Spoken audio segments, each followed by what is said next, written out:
இதே ஒரு 500 ஆண்டுகளுக்கு முன்னாடி நாமளே அங்கே வந்திருப்போம், ஒரு தவம் பண்ணியிருப்போம். அங்கே வந்து என்னன்னு கேட்டிங்கன்னா, அது வந்து உச்சபட்ச ஐ ஃப்ரீக்வன்சி இருக்கிற இடம். அந்த இடம் என்னென்னா டப்புன்னு வந்து மேக்ஸிமம் உயிரை விடுறதுக்கு தான் பார்க்கும் உடம்பு. இது சின்ன கைலாயம், நடு கைலாயம், தென் கைலாயம் கிடையாது. இது ஒரு பெரிய கைலாயம் தான். ஏன்னா அங்கே என்னென்னலாம் யாரெல்லாம் இருந்தாங்களோ அத்தனை பேர் இங்கே வந்துருக்காங்க. நிறைய பேர் அந்த இந்தியாவில் தமிழ்நாட்டில் காப்பாற்றிக்கிட்டு இருக்கிறதே அவங்க கிடையாது, அந்த இடம் காப்பாற்றிக்கிட்டு இருக்கு. அப்படின்னா என்னென்னா, ஒரு பக்கமே ஞானத்தை குமிக்காதீங்கடா, எல்லா பக்கம் பரப்பி பண்ணுங்கடா அப்படிங்கிறது தான் அதோடைய பொருள். அங்கே இடம் ஒன்று உடஞ்சிட்டு விழுந்துரும், இடம் ஃபேஸ் கம்மியாக இருக்குன்னு இல்லை.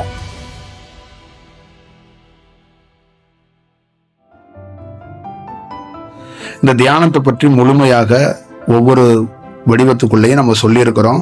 இந்த தியானத்தை 3 செயலாக நம்ம பிரித்து கொடுத்துருக்க தியானத்தை நீங்கள் முறைப்படி பண்ணணும். அதே மாதிரி இந்த தியானத்தை நம்மக்கிட்ட ரெகுலராக ஃபாலோ பண்ணுறவங்க உங்கள் ஊர்லேயோ உங்கள் பகுதிகளிலையோ தொடங்கி வைக்கணும். ஒரு 10 பேர், 20 பேர், 30 பேர் நீங்கள் ஆர்வமாக யாராவது இருக்கிறாங்க, வர முடியல அப்படின்னா நீங்கள் அதுக்கு பொறுப்பு எடுத்துக்கிட்டு நீங்கள் ஒரு செயல் செய்கிறீங்கன்னா உங்கள் பகுதியிலே வந்து அந்த தியானத்துக்கான நேரத்தில் நான் அந்த டைமிங்கில் தியானத்தையும் சொல்லி கொடுத்து அதை துவக்கி வச்சுட்டு வர்றேன். அது ஒரு நல்ல செயலாக மாறட்டும். அப்படி யாராவது ஒரு செயலில் இருந்தீங்கன்னா நீங்கள் உங்கள் பேரையும் உங்கள் அட்ரஸையும் நீங்கள் ஒரு நம்ம யூடியூப்பில் இருக்கிற நம்பருக்கு பதிவு செஞ்சு அதை கொடுத்துருங்க. நல்ல செயலோடு நல்ல வடிவத்தோடு எங்கெல்லாம் இந்த தவம் நடக்குதோ அங்கெல்லாம் கும்பமேளா நடக்கிறதாவே இருக்கும். இந்த ஞானம் எல்லாருக்கும் கிடைக்கட்டும், ஒரு நல்ல செயலாக மாறட்டும்.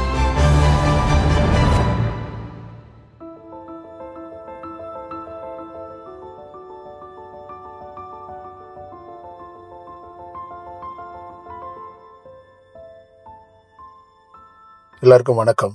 ஆன்மா அருங்கோண சக்கரம். இந்த சேனல்ல உங்கள்கிட்ட சந்திக்கிறது, உங்கள்கிட்ட பேசுறது பெரும் மகிழ்ச்சியாகவும் பெரும் பாக்கியமாகவும் கருதுறேன். மருத்துவ செயலாக்கம் சென்னையில் பண்ணதே கிடையாது, முதல் முறையாக. இது நம்ம செயல் கிடையாது. நான் வந்து வால்பாறை தாண்டி இருக்கேன். அங்கேருந்து சென்னையில் போய் மருத்துவ செயலாக்கம் பண்ணணும் அப்படின்னு நம்மளுடைய உள் உணர்வுகளில் அங்கேருந்து தூண்டப்பட்டு நீ உடனே சென்னைக்கு போகணும் அப்படின்னால தான் நான் சென்னைக்கு உடனடியாக, எந்த வரையறையும் இல்லை, எந்த திட்டமும் இல்லை, எந்த முன் பிளானும் இல்லை. ஒரு சென்னைக்குள்ளே என்னோட சார்ட்லேயே அந்த லிஸ்ட்லேயே இப்போ எந்த ப்ரோக்ராமே இல்லை. அப்போ இந்த செயல் அங்கே போ அப்படிங்கிற செயல்னால தான் நம்ம சென்னைக்கு வர்றோம். அது மருத்துவ சம்பந்தமாகவே. நம்ம உடல் முடியாதவங்க நீங்கள் எதையும் என்கிட்ட சொல்ல வேண்டாம். உங்களுக்கு நம்பிக்கை இருந்துச்சுன்னா நம்மளை வந்து பாருங்க. அது ஏதோ ஒரு வடிவத்தில் ஏதோ ஒரு செயலாக இருக்கும். அது எந்த வடிவத்துக்குள்ளேயோ ஒரு வடிவமாக இருக்கும். அதனால் அந்த சதானந்த சுவாமிகள் அப்படின்னு பெருங்குளத்தூரில் இருக்குது. முன்னாடி நம்ம ஒரு சத்சங்கம் பண்ணியிருந்திருக்கோம். அந்த பெருங்குளத்தூரில் ஒரு சதானந்த சுவாமிகள் ஜீவ சமாதின்னு கேட்டால் தெரியும். அட்ரஸ்ஸு, அது சம்மந்தமாக எல்லா விஷயமும் யூடியூப்பில் இருக்கும். அதை பார்த்துக்கங்க. நாளைக்கு காலையில் 10 மணி, சனிக்கிழமை 10 மணிலேருந்து 1 மணி வரைக்கும் அங்கே வந்து நம்ம சந்திக்கிறோம். வெறும் மருத்துவத்துக்காக, உடல் சம்பந்தமாக என்ன இஷ்யூ இருக்கோ அவங்கள சந்திக்கிறோம். உடல் சம்பந்தமான இருக்கிறவங்க நிச்சயமாக நம்மளை இது சம்பந்தமாக நாளைக்கு சந்திக்க வாங்க. மத்தியானம் அங்கே உங்களுக்கான உணவும் ஏற்பாடு பண்ணியிருக்கிறோம், பார்த்துக்கங்க. இது முழுக்க ஒரு ஆத்மார்த்தமாக மருத்துவத்துக்காக மட்டுமே நம்ம வந்து இது பிரபஞ்சத்தால் அனுப்பப்பட்டு இந்த வேலையாக இருக்குது. ஒரு நல்ல செயலோடு நல்ல வடிவத்தோடு உங்களுக்கு ஒரு நல்ல செயலை நம்ம உங்களோடு பயணிக்கணும்னு நினைக்கிறோம். நாளை சந்திப்போம். நன்றி, வணக்கம். 1000 பேரும் ஒரே மாதிரி தன்மையில் இருக்க மாட்டாங்க. விவேகானந்தர் ஒரு தன்மை, ஆதிசங்கர் ஒரு தன்மை, இந்த மாதிரி பல ஆற்றல்கள் இருக்குல்ல. அப்போ பல்வேறுபட்டவர்களும் இந்த இடத்துக்குள்ளே இருந்திருக்காங்க. இப்போ உடலுக்கு என்னென்ன தேவையோ பல்வேறுபட்ட செயலாக்கத்துக்குள்ளேயும் இங்கே இருந்திருக்கு. அப்போ பல்வேறுபட்டவங்க பல்வேறுபட்ட காலகட்டம் இருக்குது வேறு. இப்போ நான் இந்த காலகட்டத்தில் நம்ம இங்கே வந்திருக்கிறோம். இப்போ இது என்ன ஆகுன்னா, இது ஒரு தன்மையை ஏற்படுத்தும். இதே ஒரு 500 ஆண்டுகளுக்கு முன்னாடி நாமளே இங்கே வந்திருப்போம், ஒரு தவம் பண்ணியிருப்போம், ஒரு செயல் இருக்குது. அந்த மாதிரி பல்வேறுபட்டவங்க பல்வேறுபட்ட காலகட்டங்கள் சேஞ்ச் ஓவர் ஆகி இந்த இடத்துக்கு வந்திருக்கிறாங்க. அப்போ எல்லா விதமான தன்மைகளையும் இந்த இடத்துலேருந்து எடுத்துக்க முடியும். இது என்னன்னா, ஒரு சமத்துவம் மாதிரி எல்லா விதமான சக்தியும் நிறைஞ்ச இடம். இப்போ கைலாய மலை மாதிரி இருக்கிற இடத்துக்குள்ள அங்கே வந்து என்னன்னு கேட்டிங்கன்னா, அது வந்து உச்சபட்ச ஐ ஃப்ரீக்வன்சி இருக்கிற இடம் அந்த இடம்.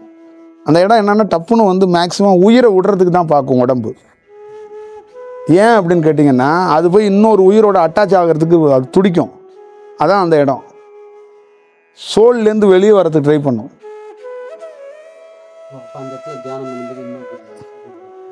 அது அது வந்து பிறவி பயன், அவ்வளோதான். நான் வந்து என்னோட போய் ஜாயிண்ட் ஆயிடுறேன், இந்த உயிர் தான் எனக்கு எல்லாமே அப்படிங்கிறது இருக்கும். அது மேக்ஸிமம் வந்து உடலை விடுறதுக்கு தான் ட்ரை பண்ணும். இந்த உடலை உதறதுக்கு நான் போய் மாறுறதுக்கு ட்ரை பண்ணேன். அந்த இதுதான் அன்றைக்கி நைட்டு படித்தோம்ல, யோகானந்தர் மான் வந்து கனவுல சொல்லிச்சு, நான் வந்து உயிரை விட்டுறேன், நீங்கள் வந்து நீ எதுவும் என்னை பண்ணாத அப்படின்னு சொன்னேன். அந்த மாதிரி உடல் வந்து சொல்லும் கைலாயத்துலலாம், நான் விட்டுறேன், நீ கொஞ்சம் ஒத்துழைக்குன்னா ஒத்துழைக்க மாட்டோம். நாம் வந்து இந்த மலையை பார்த்தா அழுவ வருது, குருவை பார்த்தா அழுவ வருதுன்னு உட்காந்து அழுதுகிட்டு இருப்போம். அது இல்லை, அந்த இடத்தோட தன்மையில் உடலை உதற சோகணும். அந்த இடம் அப்போ எப்போ என்னன்னா ஒரிஜினலாக உயிராக இருக்குது. அப்போ அந்த வந்து அதோட நேச்சருக்கு அந்த உயிராக போய் அங்கே ஜாயின் பண்ணணும்னு அந்த உள்ளே இருக்கிற உயிர் வந்து நினைக்கும். அப்போ அது வந்து ட்ரை பண்ணும். அதனால் அது மேக்ஸிமம் வந்து அது உடலை அதுவே உதறதுக்கு அது ஃபீல் பண்ணும். அப்போ பெரிய தியானம் பண்ணுறவங்க என்ன பண்ணுவாங்கன்னா உடலை வச்சுட்டு அவங்க வெளியில் வருவாங்க. அவுட் ஆஃப் பாடி எக்ஸ்பீரியன்ஸ் ஏற்படும் சொல்லுவாங்கல்ல, அந்த மாதிரி ஒரு சூழல் வந்து கைலாயத்தில் அவங்க அதிகமாக அந்த மாதிரி பண்ணுவாங்க. இந்த மாதிரி அவுட் ஆஃப் பாடி எக்ஸ்பீரியன்ஸை வந்து சில இடங்களில் தான் சில பேருக்கு அதை பண்ண முடியும். அப்படி ஒரு ஒரு ஒரு சூழல் வந்து இருக்காது. அது ரொம்ப ரொம்ப ரொம்ப முக்கியம். அந்த மாதிரி இடம்தான் கைலாயம் தான் இதுவே. அதே மாதிரி இடம்தான் இது.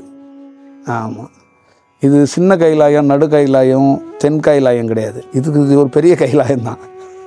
ஏன்னா அங்கே என்னென்னலாம் யாரெல்லாம் இருந்தாங்களோ அத்தனை பேரும் இங்கே வந்திருக்காங்க. இவ்வளோ பேர் ஒருளி. இது வந்து பெரிய ஒரு மெடிடேஷன் ஒரு இடம், ஏரியா. அது தவம் பண்ணுறதுக்குன்னே ஒரு இடம்னு ஒன்று ஒதுக்கிடுவாங்கள்ல உலகத்தில்.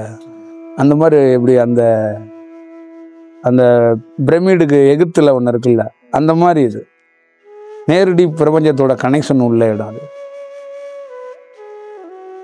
அதனால் அது ஒரு அப்படியாப்பட்ட ஒரு செயல் உள்ள இடம் அது. ஒரு மொக்கையான ஆள் அங்கே தூக்கி நிப்பாட்டினீங்கனாலும் அவன் வந்து ஏதாவது ஒரு 10 பேர்த்துக்கு கிளாஸ் எடுத்துக்கிட்டே இருப்பாங்க. இந்த இடம் வந்து அவனை காப்பாற்றிக்கிட்டே கிடக்கும். நீங்கள் ஒரு மொக்கையான ஆளை தூக்கிட்டு வந்து நாளைக்கு நீ குருவாயிருன்னு இங்கே உட்கார வச்சிங்கன்னா அவன் யாருக்கோ ஒரு 10 பேர்த்துக்கு கிளாஸ் எடுத்துகிட்டு கிடப்பான். இல்லை, பொதுவாக சொல்கிறேன், இந்த இடம் காப்பாற்றும்.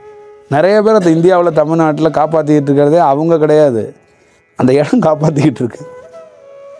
நீங்கள் நிறைய பேரை பார்த்தீங்கன்னா பழனி மலையாக இருக்கட்டும், சதுரகிரி அடிவாரமாக இருக்கட்டும், வெள்ளியங்கிரி அடிவாரமாக இருக்கட்டும், நிறைய வண்டி திருமூர்த்தி மலை அடிவாரம் நிறைய வண்டி ஓடிக்கிட்டு இருக்குன்னா மெயின் வந்து அந்த இடம் தான். ஏன்னா அந்த இடம் வந்து டோட்டலாக அந்த இடம் எப்படின்னா, இப்போ நீங்கள் இந்த இடம் இருக்குன்னா இந்த இடம் வந்து முழுமை பெற்ற இடம். முழுமை பெற்றாதான் எல்லாருமே வர முடியும். அவன் முழுமை பெற்றால் எல்லோரும் வர முடியும்னா, கைலாயத்தில் ஒரு கதை சொன்னாங்கல்ல, அகத்தியருக்கு ஒரு கதை சொன்னாங்கல்ல, எல்லோரும் கல்யாணத்துக்கு வந்துட்டாங்க, இடம் சமன் பண்ண முடியாது, நீ வந்து தென் பக்கம் போ, பொதிய பக்கம் போய் அங்கே போய் சமன் பண்ணு அப்படின்னா என்னென்னா, ஒரு பக்கமே ஞானத்தை குமிக்காதீங்கடா, எல்லா பக்கம் பரப்பி பண்ணுங்கடா அப்படிங்கிறது தான் அதோடைய பொருள். அங்கே இடம் ஒன்றும் உடஞ்சிட்டு விழுந்துரும், இடம் பேஸ் கம்மியாக இருக்குன்னு இல்லை, பேலன்சிங்காக எல்லா இடத்துலையும் நீங்கள் வந்து ஒரு செயலாக்கத்தை உருவாக்குனா தான் அது வந்து எல்லாமே வளர்ச்சியாக அது மாறும். ஒரே இடத்துக்குள்ளே நம்ம எல்லாருமே உட்காந்து கிடந்தோம்னா சரியாக இருக்காதுங்கிறது. அப்போ அதுக்கு பேர் வந்து ஒரு முழுமைப்படுறதுக்கான வாய்ப்புகளை உருவாக்குறது தான் அதோட செயல். அதே மாதிரி முழுமையாக இருந்தால் தான் பெரிய பெரிய அனுபவம் பெற்றவங்க வர முடியும். இப்போ ஒரு அனுபவம் பெற்றவர் இருக்காருன்னா ஆப்போசிட்டில் ஒரு பைத்தியம் மாதிரி வருவார். அவர் அனுபவம் பெற்றிருக்காருன்னா அவருக்கும் ஒரு கனெக்ஷன் இருக்கும். தேவைப்பட்டதான் உரையாடிக்குவாங்க. அவங்க 2 பேரும் மெசேஜை பாஸ் பண்ணிட்டு போயிட்டே இருப்பாங்க. பேசிக்க வேண்டிய சூழலே இருக்காது. கண்ணாலே சொல்லிக்குவாங்க, நான் உன்னை இதுக்கு தான் வந்து பார்க்க வந்தேன், நீங்கள் பார்த்துக்கங்க. ஒரு 1/2 hour 1 hour கழித்து கூட நம்ம சந்தித்தோமே, நீங்கள் என்ன கவனிக்காமல் போயிட்டீங்க, உங்கள்கிட்ட ஒரு பொருள் கொடுக்க சொன்னாங்க, அப்போ பரவாயில்ல, நான் வந்து நீங்கள் வந்து என்னை கண்டுபிடிக்க முடியலை, என்னை பார்க்க முடியலை, நான் வந்து கொடுத்துட்டேன் அப்படிம்பாங்க. அப்போ அவர் அந்த அனுபவத்தை பெற்றிருந்தாருன்னா ஆப்போசிட்லேயே அவருக்கு தெரிஞ்சிடும். அதுதான் அது. அதே மாதிரி தான் இது ஒரு அனுபவம் பெற்ற இடம்னால பல்வேறுபட்டவங்க வருவாங்க. அப்போ சமமான இடம், இது ஒரு முழுமை பெற்ற இடம். அப்போ முழுமை பெற்ற இடம்னா பெரிய முழுமை பெற்ற ஒரு யோகியெல்லாம் அவரோட இருப்பிடம் மாதிரியே வந்து தங்கியிருப்பாங்க. ஏன்னா இந்த இடமும் அவரும் ஒரே ஸ்டேஜில் இருப்பாங்க. இப்போ பெரிய பதஞ்சலி மாதிரி அகத்தியர் மாதிரி போகிற மாதிரி ஆளுங்களுக்கெல்லாம் என்ன பிரச்சனை இருக்குன்னா எல்லா இடத்துலையும் இருக்க முடியாது. அந்த இடமும் அவங்கள மாதிரியே இருக்கணும். அந்த வளர்ச்சியில் இருந்தால் தான் ரொம்ப நாள் தாக்கு பிடிச்சி நிற்பாங்க. இல்லைனா இடத்த மாற்றிக்கிட்டே இருப்பாங்க. ஷிஃப்டிங். தாக்கு பிடிச்சி நிற்க முடியாது, இந்த இடத்துக்குள்ளே நம்ம வேலை செய்ய முடியாது, அது சரியாக இருக்காது அப்படிங்கிறது தான் அது. எல்லா நேரத்துக்குள்ளேயும் எல்லா இடத்துலையும் நின்று வேலை செய்ய முடியாது. ஒரு சவால் இருக்குது. ஏன்னா அவங்களோட தன்மையில் வேலை செஞ்சோம்னா அந்த இடம் வந்து தாங்காது.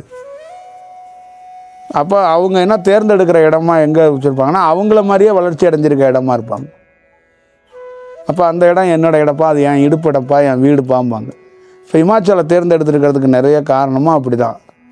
சில பேர் ஹை ஃப்ரீக்வன்சியில் இருக்கிறவங்களுக்கு இருக்கிற இடத்துக்கு அவங்கள மாதிரியே அந்த இடம் இருக்கணும். அதுதான் ரொம்ப முக்கியம். அது இல்லைன்னா ரொம்ப சிரமமாக போயிடும். அதெல்லாம் இருக்குது இந்த இடத்துக்குள்ளே.